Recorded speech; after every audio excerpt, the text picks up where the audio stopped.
Par contre, il sera là que jusqu'en juin.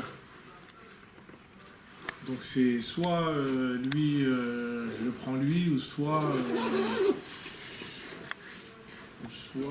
Disons-nous les choses avec monsieur Marc Yafa de l'association Esprit d'Ébène. L'homme fort, comment vas-tu? Ça va et toi? Ça va tranquillement. Écoute, ça fait super plaisir d'être en face de toi. Après maintes et maintes rendez-vous, loupés, ratés. Mais c'est parce que t'es un homme occupé toi aussi. Moi je suis là, on s'est trouvé des occupations, on est des super-héros, tu vois. On est au service du peuple, normal. On essaye. En plus on devait s'attraper, je sais que à l'époque tu t'étais engagé politiquement, on devait s'attraper à ce moment-là, c'était compliqué. Et là aujourd'hui voilà. D'ailleurs, rappelons le lieu dans lequel on est. Ici, c'est ton. Alors ici, on est dans nos bureaux, les bureaux d'Esprit d'Ébène.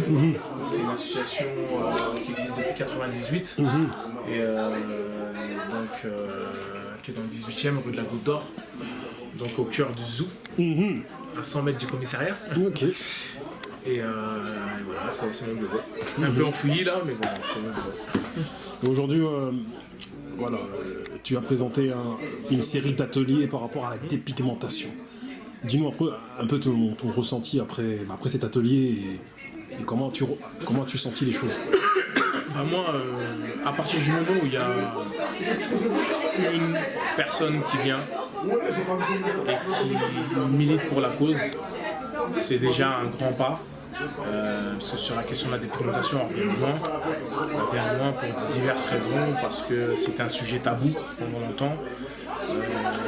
Il y avait un déni sur ce sujet et aujourd'hui on voit qu'il y a en tout cas une prise de conscience de la part de beaucoup de jeunes, filles, garçons, sur cette question, sur la question de l'identité, sur la question de l'estime de soi.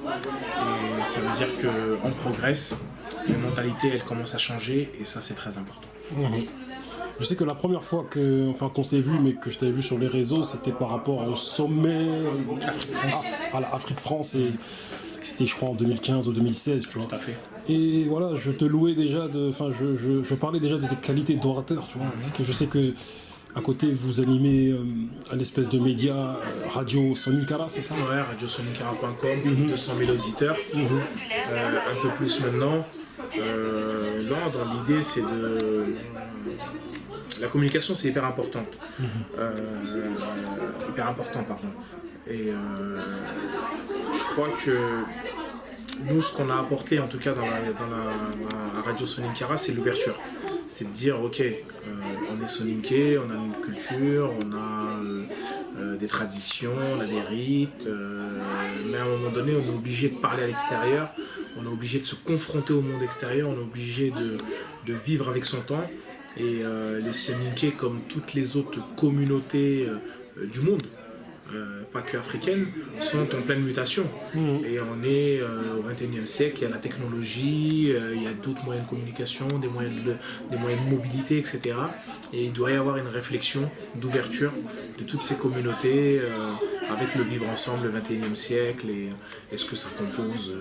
Et finalement, on trouve que au niveau des mots, au niveau des mots de la société, il y a des combats où plusieurs communautés qui sont pas issues du même ancrage, du même lieu se retrouvent.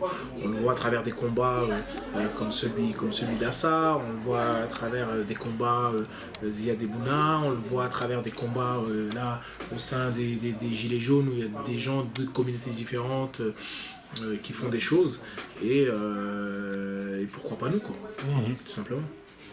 Et tu te dis, pour revenir sur les gilets jaunes, tu te dis pas que, enfin c'est la réflexion de beaucoup de gens issus des quartiers, tu vois, quand ils ont vu à un moment donné l'article de BFM ou d'autres articles de médias qui disent comme quoi où sont les banlieues dans cette manifestation, même si on sait que le comité Adama s'est beaucoup mobilisé, plus d'autres, tu vois.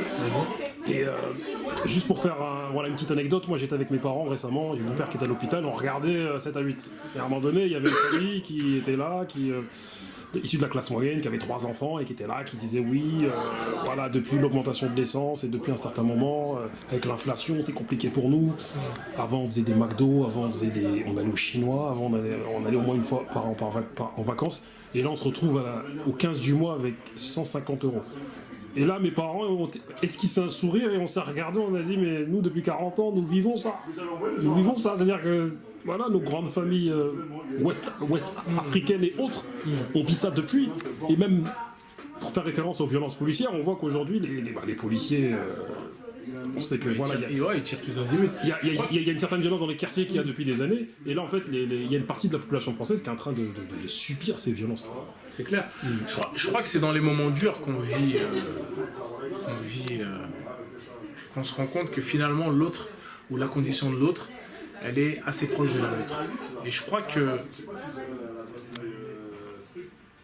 la France, qu'une certaine frange de la France profonde, des quartiers, des villes même,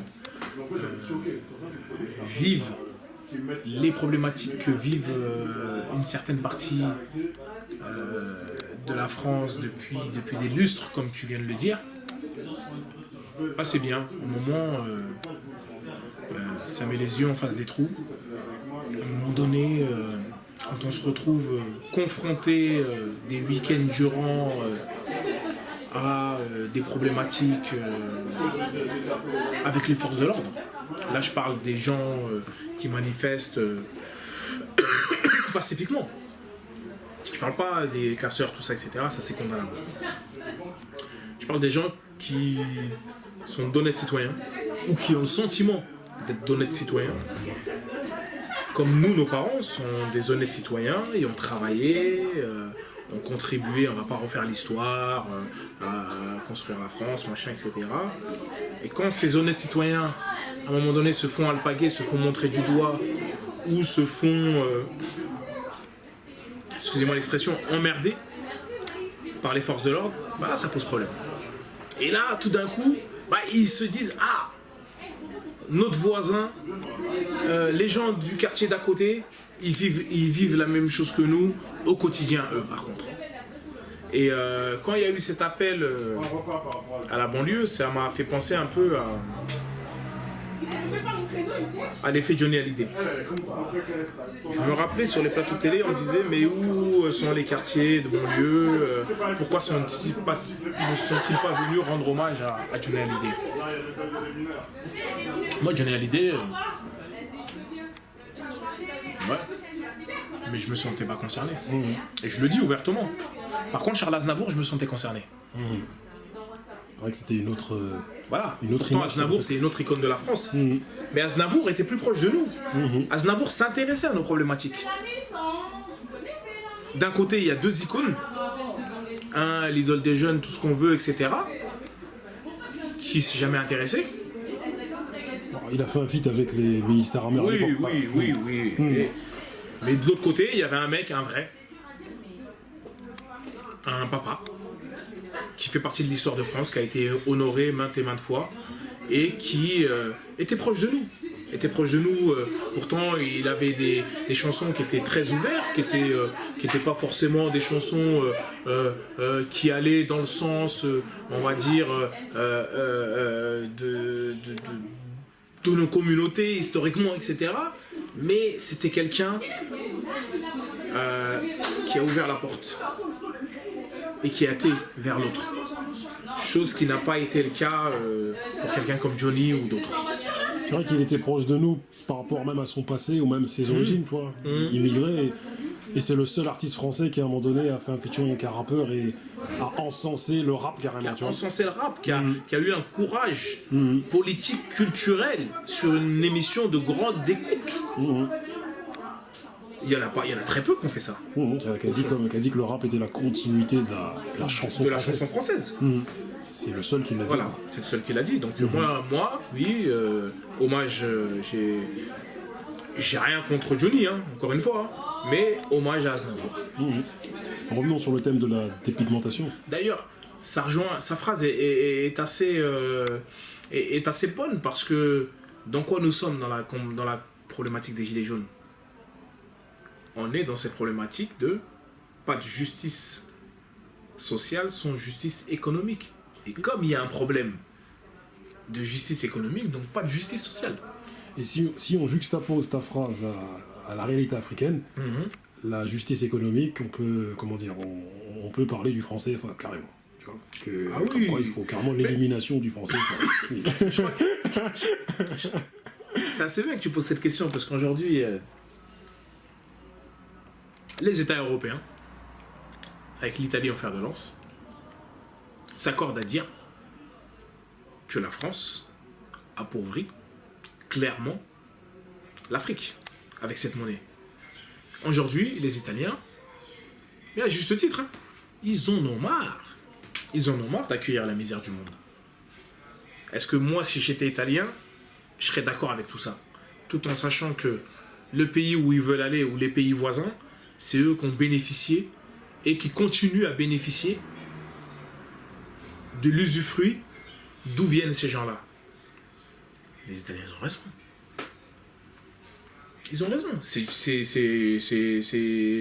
peut-être anti-républicain ce que je dis, ou je sais pas, ou voilà, en tout cas certains pourront dire ça, mais les Italiens, ils ont raison.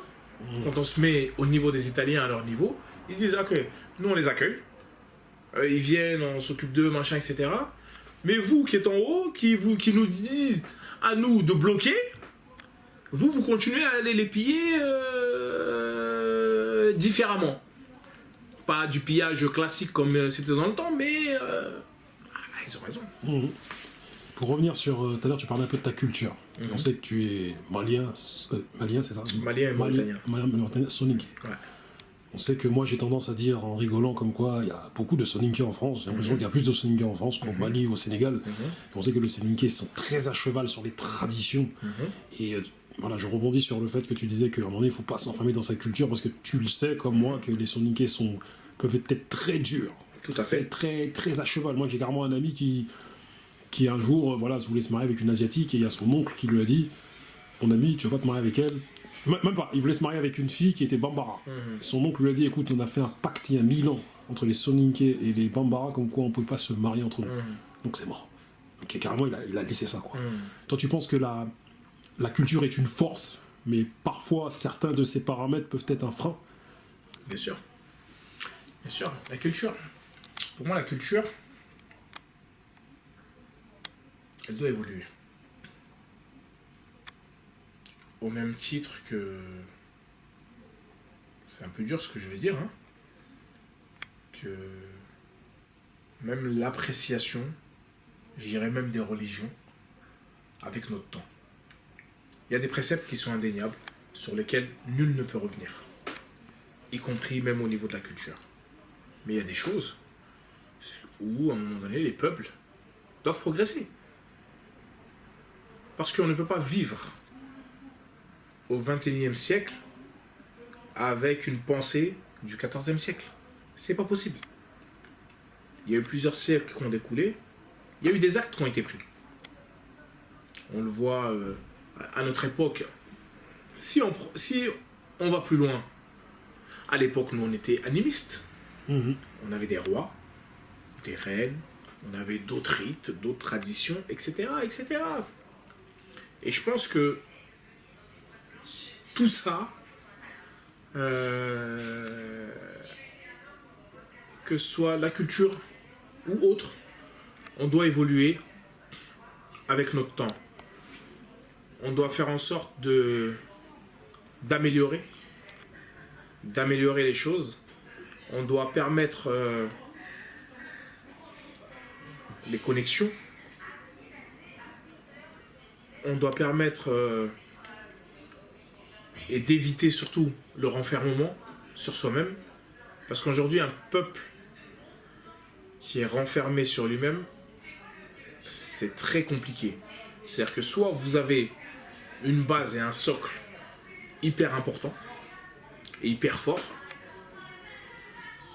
ou soit, quelque part, vous êtes confronté à une réalité. Je ne suis pas pour qu'on perde notre richesse culturelle, attention, dans ce que j'ai dit, je ne suis pas pour. Pour moi, il faut continuer à exceller dans cette culture, mais je dis il faut l'améliorer. Voilà ce que je dis, pour synthétiser.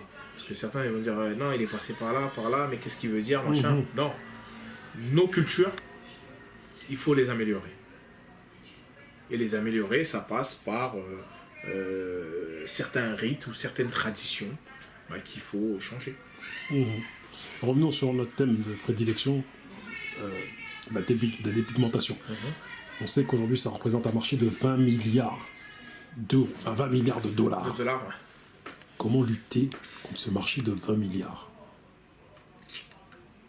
Il n'y a qu'un seul moyen pour lutter contre ce marché.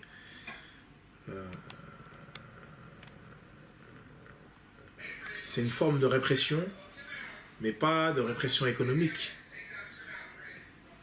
Je dirais, pour lutter contre ça, c'est une répression,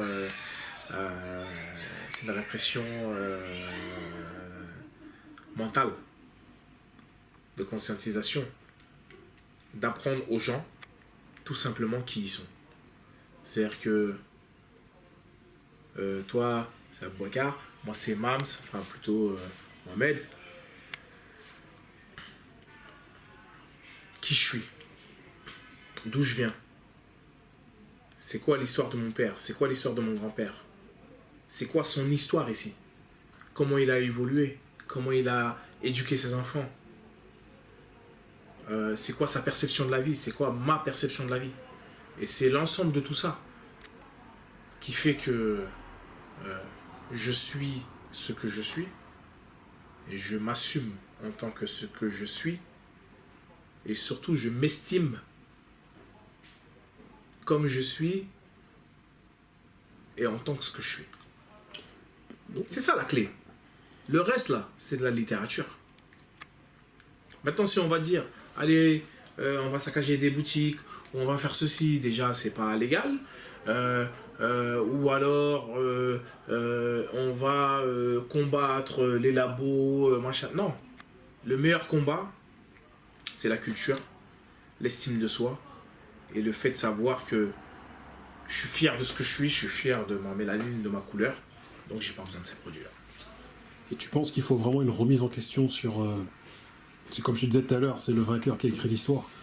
Non, mon grand frère. Tu penses qu'il faut vraiment une remise en question totale, c'est-à-dire même sur ce qu'on appellerait les critères de beauté? Parce que tout à l'heure, j'en parlais lorsque toi t'es un peu sorti avec les filles. Nous, on est d'une époque des années 80 où on n'était pas du tout à la mode. C'est-à-dire qu'aujourd'hui, il y a aux États-Unis, il y a le mouvement light skin, black skin, et light skin, les noirs clairs, black skin, les noirs foncés. Aujourd'hui, Idriss Elba, Denzel Washington. Avec les problèmes de colorisme et compagnie, Voilà, tout ce que tu veux. Idriss Elba, Denzel Washington, aujourd'hui, sont vus comme des beaux gosses. On regarde un peu moins les B2K, tout ça, là, toi, les mecs super clairs de peau, qui pour nous ici ressemblent à des Antillais, tout ça. Et aujourd'hui, on en est là, quoi, aujourd'hui. Et tu penses qu'il faut vraiment une remise en question personnelle et collective, notamment par rapport à nos perceptions sur plein de notions de la vie, notamment sur les critères de beauté, parce que on sait que dans les critères de beauté qui ont été instaurés, c'est à la base en tout cas, nous on est d'une époque où on kiffait les filles blanches et blondes. Et oui, les autres, on se dit, on ressemble à nos sœurs aussi, et ça, tu vois. Et aujourd'hui, je pense qu'il faut vraiment remettre en question tous nos critères de beauté et arrêter qu'il n'y a qu'un seul critère qui domine. Bien sûr. Alors, tu sais au fond, tu sais c'est quoi le prochain critère? Le prochain critère, c'est le métissage. On va arriver vers une nouvelle ère de personnes. Il y a blanc, noir et il y a métis maintenant. C'est la troisième population. Blanc, noir et métis. Après, il y en a d'autres variantes, tu les classes, mais c'est tout, il va y avoir que ça. Blanc, noir, métis. Donc maintenant, nos critères de sélection, et moi j'aimais bien tout à l'heure l'expression de la sœur tout à l'heure quand elle a dit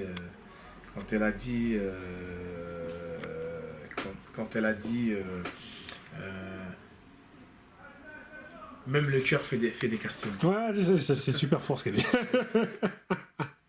Elle a dit le cœur a fait un casting. Ouais. Je trouvais ça super fort. C'est une phrase qui tue ça. Magnifique punchline. Et je pense que ça résume assez l'ensemble. C'est-à-dire qu'à un moment donné, on a des critères de sélection, des critères qui sont liés à nos conditions de vie, à nos conditions géographiques, etc. etc. Je pense qu'à un moment donné, il faut absolument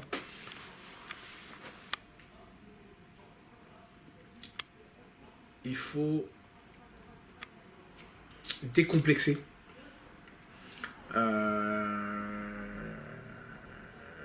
les esprits et vivre, tout simplement. Ouais, il faut vivre. Parce que tu te dis pas que, pour en finir avec ces critères de beauté, on sait qu'aujourd'hui les critères de beauté se sont élargis. C'est-à-dire que, comme je te disais, hein, toi comme moi, frère, à l'époque, on était trop noirs pour plein de gens. Et nos gars qui avaient les cheveux coulis, qui étaient clairs de peau, ils passaient bien. Nous, c'était compliqué. Et tu te dis pas que c'est notamment par le biais de la culture, parce que depuis tout à l'heure tu parles de culture, on sait que le rap, 50 Cent, toutes ces choses. Mais le fait que c'est des mecs noirs foncés comme ça, lié, soient devenus des superstars. Tout est lié à la culture. La culture, c'est le socle. C'est la base même d'une civilisation. Toute personne qui dira le contraire a rien compris. L'Occident s'est fait sur quoi? Elle s'est enrichie sur quoi? Sur sa domination culturelle. C'est ça. C'est en s'enrichissant des cultures des autres. Voilà. C'est comme ça qu'on... Et la domination culturelle amène la domination économique, etc., etc. Mais c'est ça. La personne qui te dit le contraire, elle a menti. Aujourd'hui, on est clairement dans un aspect de... dans un aspect de domination, je dirais, ouais, culturelle, et il faut décomplexer par rapport à ça. Pour finir, il y a des pays aujourd'hui qui ont interdit les produits, les crèmes éclaircissantes, comme le Rwanda et d'autres encore. Le Rwanda, le Soudan du Sud, le Ghana, il y a des produits, il y a des pays qui ont fait des projets de loi, mais qui n'ont pas été au bout de ces projets de loi. Et je crois qu'aujourd'hui, on est dans des éléments où il faut avoir un certain courage politique pour avancer là-dessus et exceller, quoi. Est-ce que tu penses que dans le réel, c'est applicable tout ça? Que vraiment interdire des gens qui à un moment donné se sont adonnés à ces produits-là pendant des années? Je pense que lorsqu'on a une véritable volonté politique, on peut changer les choses. Le Ghana, en tout cas le premier, dans sa conception historique, a été basé sur une conscience africaine, une conscience politique, une conscience économique. Et on voit comment fonctionne le pays aujourd'hui. On voit la démocratie qu'il y a dans ce pays. Et pourtant, c'est un pays d'Afrique, c'est un pays où il y a des Noirs. Le Rwanda a pris cette route-là voilà, il y a quelques années. Le Soudan du Sud avec ses complexités, malgré les problématiques de guerre, de tout ce qu'on veut, a pris le courage politique. Et je pense qu'à un moment donné, c'est simplement une volonté humaine. C'est quand on veut, on peut, quoi. Et surtout, c'est une problématique d'éducation. Et les pays où on s'adonne à fond à ça, c'est des pays où il y a un manque criant d'éducation. On sait que se décaper la peau engendre des maladies, telles que le cancer de la peau et d'autres encore, des maladies diverses et variées. Pour finir, comme une personne qui veut arrêter, quelles sont ses solutions? Une personne qui veut arrêter, déjà il y a la volonté. Et surtout, il faut qu'elle se fasse accompagner. Parce qu'arrêter tout seul, c'est très compliqué. Aujourd'hui, il y a beaucoup de gens qui souhaitent arrêter, mais ils ne savent pas comment, ils ne savent pas par quel biais passer, etc. Et non, le seul moyen d'arrêter aujourd'hui, c'est d'être accompagné, c'est d'abord être accompagné par son entourage, c'est d'être accompagné par ses sœurs, par son compagnon, par sa famille, parce que c'est eux qui doivent nous soutenir dans un premier temps moralement, et après par la suite, il y a un processus médical à faire qui fait qu'on va pouvoir arrêter. Sur ces mots, ainsi s'achève notre entretien, mais comme je te l'ai déjà dit, mon ami, tu es un grand orateur. L'homme fort, tu parles très bien. Et nous, avec des gars comme Barberiche, des gars, moi, que tu connais, avec qui on fait la récré, pas mal d'autres émissions, Fréquence Rap et d'autres choses, disons-nous les choses aussi. On apprécie les gens comme toi qui savent manier la langue française. Tu vois, et qui ont du charisme aussi quand ils parlent. On apprécie les gens comme vous qui sont là, qui sont présents là où on les attend pas, qui donnent de la force parce qu'il y a les militants 2.0 qui sont derrière leurs écrans. Et je me rappelle d'une discussion que j'avais eue lors d'une émission avec Almami. Il y a ceux qui mouillent le maillot, qui sont là, qui sont présents, qui sont capables de faire 2 heures de route. Et ça, voilà, ça n'a pas de prix. Et c'est ça la vraie vie. Parce que on peut militer derrière un écran, etc. Faire tout ce qu'on veut, mais je crois qu'à un moment donné, il faut se parler, il faut se voir, il faut échanger. Et puis on est des humains. Voilà. Et aujourd'hui, c'est vrai que beaucoup de choses passent par la machine, mais il n'y a pas mieux que l'humanité pour faire avancer les choses et surtout dans le cadre de l'échange d'idées. Mais pourquoi pas créer une espèce de ligue ou une espèce d'un conseil des militants déterminés comme toi, Almami et d'autres. Bien sûr, bien sûr. Bakary Sako, c'est ce qu'il faut faire. Sadia Diawara. Déjà, il y a des groupes, on se voit régulièrement sur différentes choses, on échange, et moi je suis convaincu, qu'on va y arriver et qu'on est justement dans cette jonction. Il y a des choses qui ont été entreprises, il y a des choses qui ont été commencées. Je vois avec Almami, par exemple, avec le mouvement Émergence, moi dans une certaine mesure ici, en tant que candidat indépendant, premier slogan La Voix des Sans-Voix, ou nos quartiers à l'Assemblée nationale, etc. D'autres Bocarniane, d'autres vers chez vous à Grigny, etc. Et je pense que c'est l'ensemble de ces combinaisons, comme tu viens de le dire, Bakary Sako dans le 19e, Sadia sur Pierrefitte, etc. C'est tout ça. C'est tout ça qui fait qu'à un moment donné, la mayonnaise, elle va prendre. Et surtout, on est en train de préparer une jeunesse, pas à aller foutre le darois, mais à être consciente et à se rendre compte que finalement, ensemble, ils seront plus forts et ensemble, ils pourront faire des choses. Ensemble, ils pourront faire rayonner également ce pays où ils sont nés, où ils vivent, et ils pourront également faire des choses outre-Atlantique ou dans le pays de leur choix. En tout cas, pour finir, pour de vrai, je sais que la sœur t'attend, tu vois. Au même titre que je ressemble à un de ses oncles. Moi, je te le dis, tu ressembles à un de mes oncles. Ouais. Il s'appelle Monsieur Sanogo Bolon. Et pareil, il est pointilleux comme toi sur la culture. Il est light sur tout. Donc, je respecte ça. L'homme fort, je te remercie. Merci à toi. Merci à toi.